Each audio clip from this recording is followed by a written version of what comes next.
두 가지가 충돌되는 거야. 하나님의 계획과 하나님의 주권 때문에 이 자리로 보내셨다. 하나님이 여기 보내신 계획과 뜻이 있고 이것은 선한 계획 가운데 있는 거지. 그냥 이론적으로라도 정리를 해놔야 돼. 아, 내가 주어진 이 상황은 내가 판단하기에 굉장히 힘들고 어려워. 그거는 사실이야. 근데 하나님 입장에서 나에게 허락했다면 나의 거룩의 유익이 될 것이고 하나님이 허락했으니까 이건 좋은 것이다 라고 하는 그 이론을 먼저 머리로라도 기억을 하고 그 다음에 이제 내 상황과 이제 이걸 대비시키는 거야. 성경에도 보면 이 상황에서 이제 하나님의 백성들이 부르짖는 거거든. 시편 보면 막 다윗이 사울 왕에게 쫓겨간단 말이야. 도망자 생활을 10년을 해. 근데 혼자 가는 게 아니라 다윗을 추종했던 그 정의의 지체들이 한 300명 정도가 있어. 그러면 그 300명 정도가 광야로 갔다가 동굴로 갔다가 막 숨어 다니면 그 수많은 사람들을 먹여야 되고 컨트롤해야 되고 정신적으로도 위로도 해야 되고 인도하는 리더자의 역할을 하면서 도망자의 입장이야. 그러니까 죽을 것 같은 거지. 왜 하나님이 이 도망자 때 이제 우리 성경의 인물들이 어떻게 하나님의 은혜를 구하고 어떻게 몸부림을 치면서 빠져나갔는가를 볼 때 우리가 답을 찾을 수 있는 것 같아. 주어진 거는 하나님의 선한 계획 가운데 있다. 근데 내가 힘든데 그럼 어떻게 해야 돼? 환경을 보면 완전히 막혀 있어. 다윗이 도망자의 입장에서 어떻게 복음을 전도하고 어떻게 흘려보내? 그냥 뛰는 수밖에 없지. 근데 이제 시편 63편 보면 다윗이 하나님 앞에 그 도망자 생활을 할 때 광야에서 이렇게 기도하더라고. 그러니까 결국에는 우리는 말씀을 통해서 이 말씀이 지금 내 삶에 적용돼서 해석되어질 때 거기서 이제 자유가 일어나. 아, 그렇구나. 이거는 아무리 우리 인간적인 실력으로도 안 되고 우리가 같이 두세 사람이 하나님의 말씀을 읽고 하나님 내가 이렇게 어려운 상황 속에서도 하나님의 기쁨이 되길 원하고 하나님이 원하는 대로 내가 살아가길 원하는데 하나님 이미 계시된 이 말씀을 통해서 우리에게 느끼게 해주시고 생각나게 하시고 여태까지 읽었던 그 말씀이지만 또 새롭게 내 마음에 느끼게 해주세요 하는 마음으로 우리가 말씀을 대하면 하나님이 이 말씀을 통해서 지금 나에게 하시는 말씀으로 말씀해 주셔. 기가 막히지. 성경을 주셨다는 것은 지적으로 이해해야 되는 거야. 그리고 이해된 말씀이 내 마음까지 오고 그 마음까지 온 게 내 의지를 바꿔서 와 내가 이렇게 살아야 되겠다고 하는 내 전 인격이 한번 변화되는 거야. 그렇게 하나님의 음성을 듣는다는 거야. 하나님의 말씀을 통해서. 배경 상황을 한번 생각해봐. 10년 동안 지금 도망자 생활을 하는 과정 중에 많은 지체들까지 끌고 가는데 광야에는 물도 없고 먹을 것도 없어. 근데 300명의 정예의 용사는 다윗을 따라왔어. 이 갈급하고 이 너무나 힘겨운 상황에 하나님이여 주는 나의 하나님이시라. 내가 간절히 주를 찾되 물이 없어 마르고 공핍한 땅에서 내 영혼이 주를 갈망하며 내 육체가 주를 앙모하나이다. 하나님께 간절히 찾지. 지금 간절한 마음이야. 하나님이여 주는 나의 하나님이시라. 하나님은 나의 주인이십니다. 나의 하나님이십니다. 그분이 이 상황을 허락했습니다. 지금 상황은 물이 없고 인간관계가 없고 재정이 없는데 내가 간절히 주를 찾되 물이 없어 마르고 공핍한 땅에서. 물이 없는데 물을 찾는 게 아니야. 뭐를 찾지? 하나님. 내가 이 상황에 하나님을 찾습니다. 그러니까 우리에게 필요한 게 뭐냐면 어려운 상황에 하나님을 먼저 찾는 거야. 하나님 내가 인간관계가 어렵고 이 사람이랑 대화하려고 해도 다 막히는데 하나님 그 상황에 성경을 보니까 해답이 뭐냐면 하나님 내가 주의 얼굴을 구합니다. 내가 하나님을 찾습니다. 저 사람보다 하나님이 더 실제로 느껴질 수 있도록 도와주세요.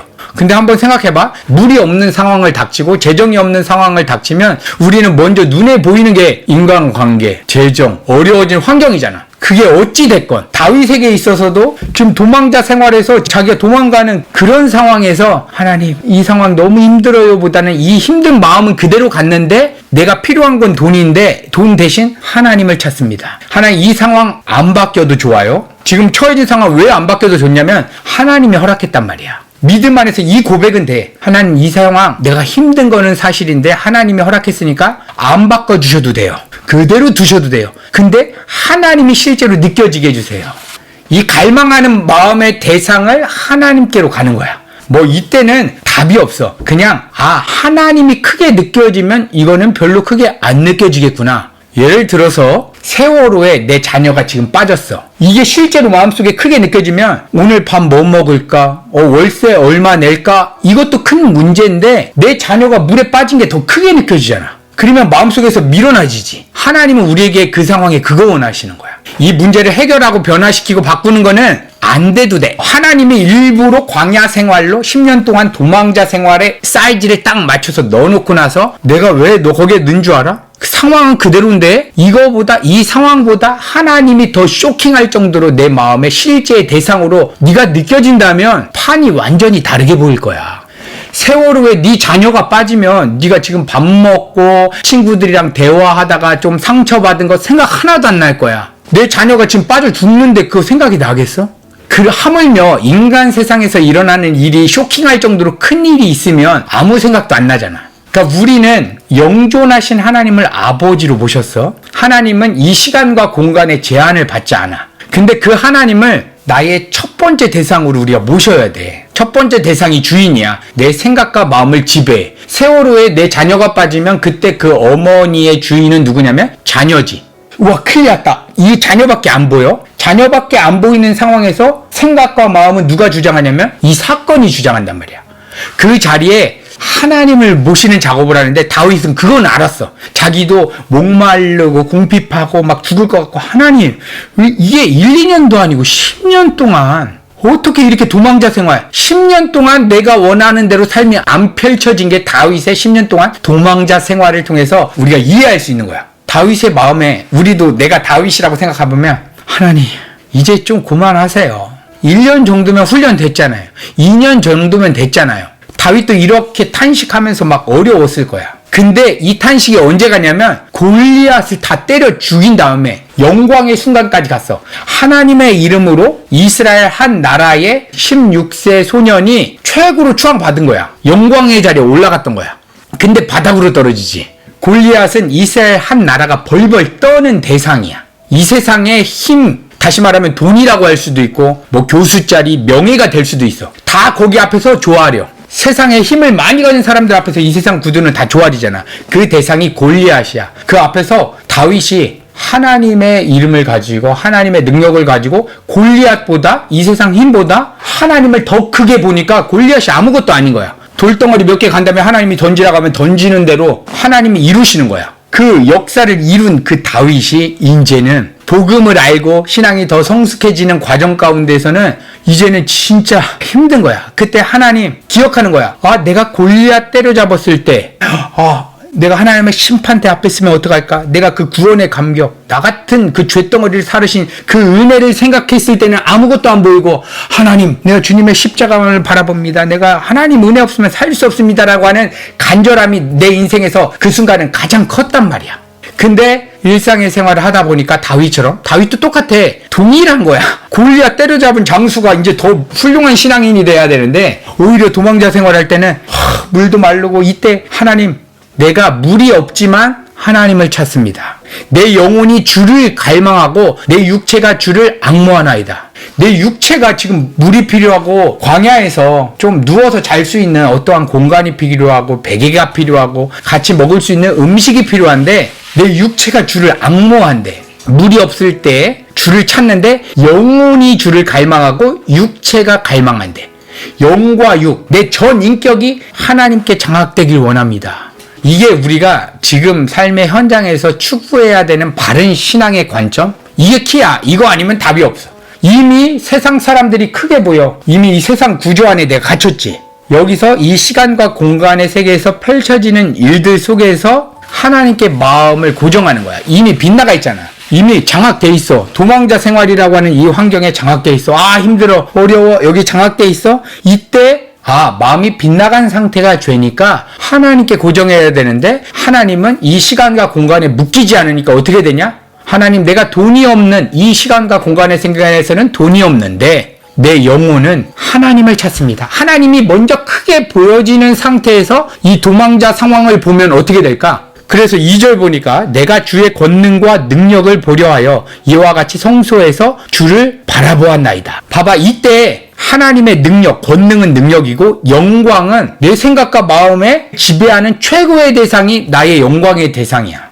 만약에 돈을 두려워하고 있다? 돈이 나의 영광의 대상인 건데, 지금 내가 두려워하고 염려하고 있는 정서적인 반응을 보니까 누구냐면 지금 이 막혀져 있는 상황이야. 근데 내가 하나님의 능력과 영광, 하나님만이 내 생각을 지배하는 최고의 대상에 있으려고 하면 어떻게 되면 이와 같이 어디에서 주를 바라보았나이다? 성소. 성소는 성전을 의미해. 24시간 번제단에서 그 흠도 없고 점도 않는 짐승이 타 죽어가고 있어. 성소에서 주를 바라보았나이다. 다시 말하면 내가 십자가를 내 마음속에 통과해서 주님을 바라본다. 하나님을 간절히 갈망하고 내가 의지하려고 하는 마음은 있지. 하나님 원합니다. 근데 그게 실제적인 힘으로서 느껴지려면 어디를 통과해야 되냐면 성소에서 주를 바라보았나이다. 십자가를 통과해야 된다는 거야. 그때 놓쳤던 게 뭐냐면 생각해봐. 하나님, 이 상황에서 내 마음이 주눅되고 있는 내 마음 자체가 주와 함께 죽습니다라고 하는 이 고백이 삶의 현장에서 빠졌었던 거야.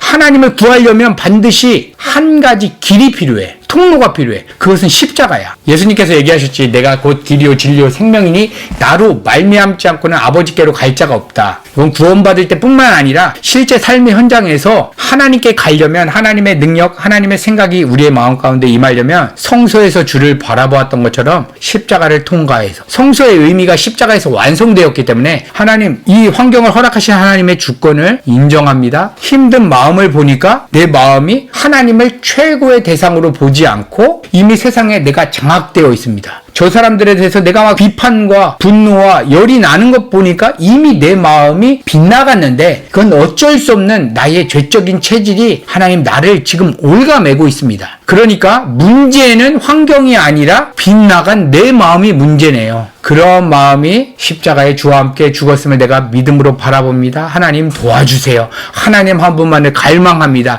이 고백이 지금 우리의 삶을 허락하신 하나님의 계획과 뜻이다. 이거를 먼저 논리적으로라도 정리를 하고 한번 세팅을 다시 하는 거야. 다윗이 10년 동안 도망자 생활하고 이제 한 나라의 왕이 됐어. 그러면 이제 괜찮으면 되잖아. 그런데 밧세바를 범하게 된단 말이야. 밧세바를 범하고 시편 51편에 진짜 우울증, 공황장애 걸린 사람의 심정을 가지고 시편을 기록해. 그 정도까지 그 바닥이야. 차라리 도망자 생활할 땐 나은 거야. 근데 환경적으로는 안정된 생활이 됐어. 한 나라의 왕이 돼서 내가 원하는 대로 느긋한 생활을 할 수가 있지. 그 생활이면은 괜찮을까? 보면은 다윗의 시편을 보고 다윗의 일생을 보면 가면 갈수록 하나님이 면제해 주시지 않고 환경은 편한데 영적인 면에서는 한순간도 긴장 안 하면 완전 바닥으로 가는 거야. 차라리 말년에 골리앗을 쳐 부수면 멋있어. 초반에 밧세바 범하면 이해해. 근데 말년에 밧세바 앞에까지 우리를 세우는 거야, 하나님이. 그래서 너 꼬꾸라질 수밖에 없지. 다윗이 하나님 의지하지 않으면 단 한순간도 살 수 없다는 것을 하나님은 가르쳐 주시기 위해서 하필이면 그때 밧세바가 목욕하는 모습을 보게 하시고 그 상황을 하나님이 안 마련해 주시면 됐잖아. 아니면 왕으로서 정당한 후궁을 들여서 자기 성적인 것을 누리는 것도 그 시대 때는 윤리적으로 도덕적으로 합법한 일이었기 때문에 상관이 없단 말이야. 근데 하필이면 밧세바를 신앙적으로 좀 성숙해서 이때도 빨리 십자가 기억해서 이 상황으로 빗나간 내 마음이 죽고 하나님의 평강을 누리고 싶은 그 영광은 빨리 맛보고 싶은데 여기서 넘어지고 또 깨지고 와 이러다가 죽을 것 같은데까지 하나님이 끌고 가시는 상황을 피하고 싶은데 하나님은 거기를 피하게 해주시면 우리의 의의가 막 싸워버려져.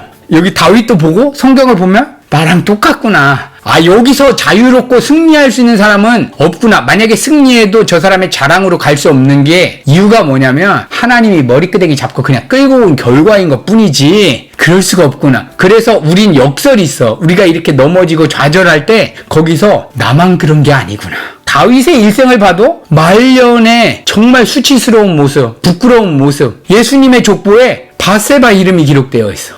그거 숨기고 싶잖아. 이 수치 가리고 싶잖아. 노아의 홍수의 사건에서 노아를 통해서 대역사를 다 쓸어버리고 노아의 방주에서 하나님의 백성들만 구원하는 그 리더자의 역할을 해놓은 다음에 말년에 하체를 드러나고 술에 취해가지고 뭐야? 이 세상 가치에 취해서 밧세바 범한 모습이랑 똑같은 거야. 그 자리로 가는데 우리 안에 힘든 게 뭐냐면 난 그렇게 안 되고 싶고 빨리 평강을 누리고 뭔가 믿음 안에서 승리하는 모습을 가고 싶은데 이 승리를 맛볼 수가 있는데 이 승리는 어디에서 맛보냐면 그럼에도 불구하고 예수님이 나를 사랑하신대. 여기서 승리 맛보는 거야. 바닥으로 갔을 때 내가 또 쓰러질 때 내 조건과 이유 따지지 않고 내가 너를 사랑해. 너에게 조건이 없어. 내가 그래도 너 때문에 예수를 십자가에 못 박았단다라고 하는 게 우리에게 가장 큰 기쁨인 거야. 그러면 우리가 하는 건 뭐냐면 절규고 절망이고 소리 지름이고 눈물이고 왜 이럴까? 이 고민들에 대해서 정직하게 하나님 앞에서 자기의 꾸정물 같은 모습을 못 봤기 때문에 목사들이 못 봤고 사역자들이 못 보고 교회 안에서도 다 평강 얘기하는데 정말 그 마약과 같은 마취제만 얘기하고 있어. 이 세상의 환경이 좋아질 때 주어지는 평가. 하나님이 나를 통해서 역사하실 평가. 근데 봐봐. 지금과 같이 내가 원하는 대로 삶이 안 펼쳐지고 지난 한 달 전보다 지금이 더 막혔네? 앞으로 더 막힐 것 같네? 죽을 것 같네? 라고 하는 순간이 하나님의 선한 계획이고 하나님의 뜻이라고 얘기해주는 사람이 없단 말이야. 근데 성경을 보니까 도망자 생활하는 순간에서 막 벌벌 떠는 순간도 하나님의 뜻이고 왕의 자리에 가가지고 승리를 누리는 상황, 골리앗을 때려서 한나라의 영웅으로 추앙받는 순간도 하나님이 허락하신 거야.